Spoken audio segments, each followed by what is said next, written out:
The Firebirds extra pregame show rolling on right here. First pitch coming up at 7 o'clock right back here at Eldridge. And Trent Swart here joining me, the left-handed pitcher from Duke, jumping on the program with us. And Trent, you had pitched 2 innings a few nights ago, some solid stuff. And I got to ask you guys, you're playing not with your Duke teammates while you're up here. You're with guys from all over the country, really. How much do you guys try and take away certain elements from each other's games and try and implement it into your own? Do you kind of pick and choose some stuff? Do you kind of take away other things from people's games, warm-ups and stuff like that? Yeah, I'd have to say there's little things here and there you kind of notice that every program does different, especially the pitchers. Like when we're out there doing our pregame throwing, every pitching coach at every school has a different philosophy.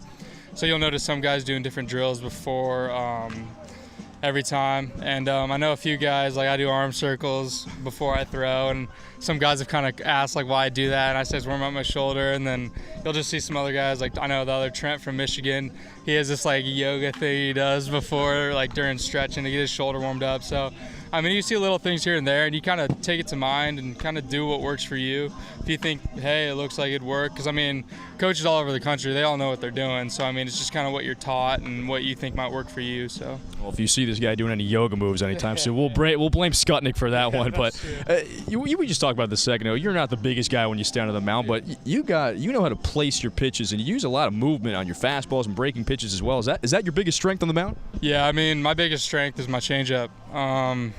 When I was a freshman in high school, I would get away from my changeup a little bit, and I know when I was younger I had a good one, but I was kind of going towards the breaking ball, and I really learned and just watching other pitchers that your changeup is key. So I Googled good changeup grips and found 3 different ones that I looked up and kind of just played with the circle changeup. And I don't know, I throw it weird. I don't even have my fingers on the ball when I throw it. It's just something I've played with. So I mean, that's my best strength, is because I can pitch off that. I throw that in any count, and when it's 2-0 and you got the 4-hitter up, I mean, he's expecting a fastball. If you can throw a changeup in there, get him to roll over, he's doing you a favor. So.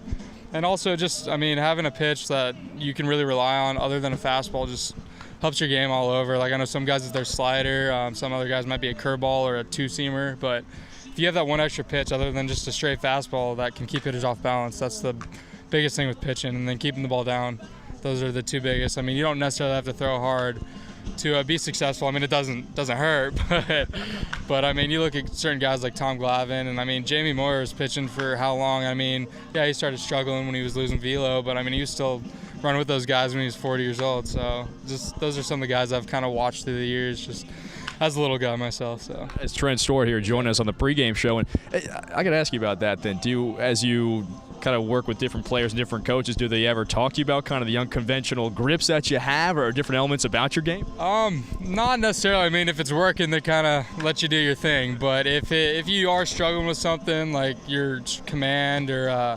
location, all that stuff, they'll play with you, play with the grips and mechanics. But I mean, if it's working for you, there's no reason for them to change it up. So they'll kind of let you do your own thing. And you're a Duke guy. You're here with an army of Blue Devils up here in this Orleans squad this season.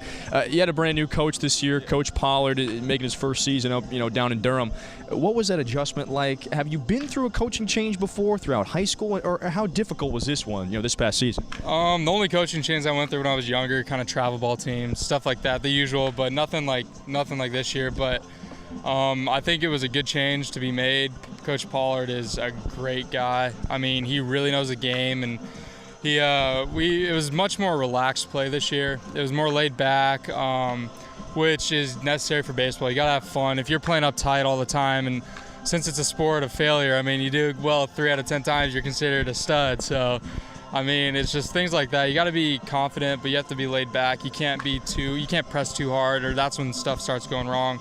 So that was a good change this year. And I mean, our whole new staff, like all the coaches, know what they're doing. And I mean, I know I learned a lot this year. I learned a lot my freshman year, and that's the goal, though. Just, I mean, see what you can learn and use what you know, and keep going from there. So I mean, it was a big change, but I mean, it was worth it. It was a good change this year. So I think we're getting better. And plenty more good seasons to come for down in Durham for you guys down at Duke. Is Trent Swart here joining me on the pregame show. Kevin Fitzgerald here with you as always. And you're a California guy. We're gonna look back to your high school days for a second here. You threw a perfect game back in high school out in Carlsbad, California.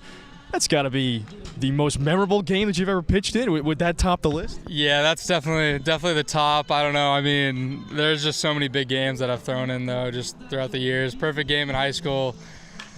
That's tough to beat. I mean, no matter what you do, that's pretty much the goal of any pitcher to throw. So, I mean, I was really exciting. But I'd have to say, starting opening night this year against Florida, big program. I mean, that's up there. And I mean, senior year, just having a really good year, going out of high school on top. I mean, just there's a bunch of memories, but perfect game is definitely up there. That was awesome.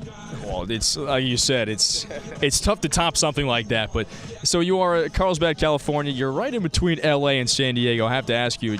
You a Dodgers fan? You a Padres fan around California? What's Padres all the way? I mean, right now they started off 5-15. I believe that's what it was, and it was a little rough watching them. But they're actually one game out of first place right now. I mean, it's the West Division. Some people may say it's not the strongest. I'll say we got World Series champs with the Giants last year or 2 years ago, whatever. But yeah, I mean, Padres fan all the way. Dodgers, don't like the Dodgers. You're born and bred. You're a San Diego guy. That makes sense that you're a Padres fan. I want to finish up on these couple notes. Last year, Marcus Stroman, who also played up here in Orleans, ace of your Duke staff a handful of years ago. You got to play a season with him. What is that like when you get to play with somebody who's so dominant like Marcus? You can pitch on the mound, you can play in the field. What did you take away from spending a year with him, a guy who went in the first round of the MLB draft last year? I'd have to say the biggest thing is that, I mean, size doesn't matter.